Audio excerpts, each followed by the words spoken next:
আসসালামু আলাইকুম। আমরা প্রায় সময় হতাশ হয়ে যায় যে আমরা এ ব্যাপারে পাইলাম না, ওইটা পাইলাম না। তা হওয়ার কারণ হলো আমরা যেটা আশা করি সেটা প্রায়ই পাওয়া হয় না।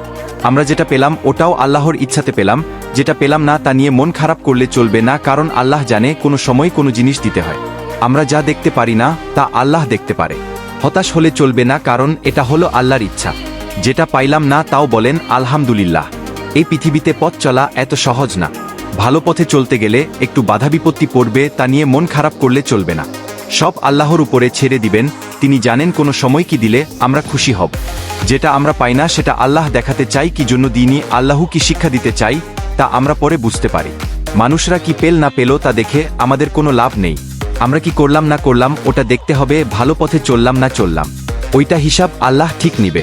অন্যটা না দেখে নিজেরটা দেখুন, কি করতেছেন না করতেছেন, ওর হিসাব ও নিজে দেবে, আমার হিসাব তো দিবে না। আল্লাহর উপরে আশা ভাঙলে চলবে না। আগে তো আমি এত বুঝতাম না, এখন আস্তে আস্তে বুঝতে পারছি যে আমি ওইসব জিনিস কেন পারলাম না। কারণ আল্লাহ আমারে দেখাইতে চায় তোমার সাথে কে আছে, সে ভালো না খারাপ ওটা বুঝানোর জন্য মাঝে মাঝে কিছু ইচ্ছা পূরণ করে না।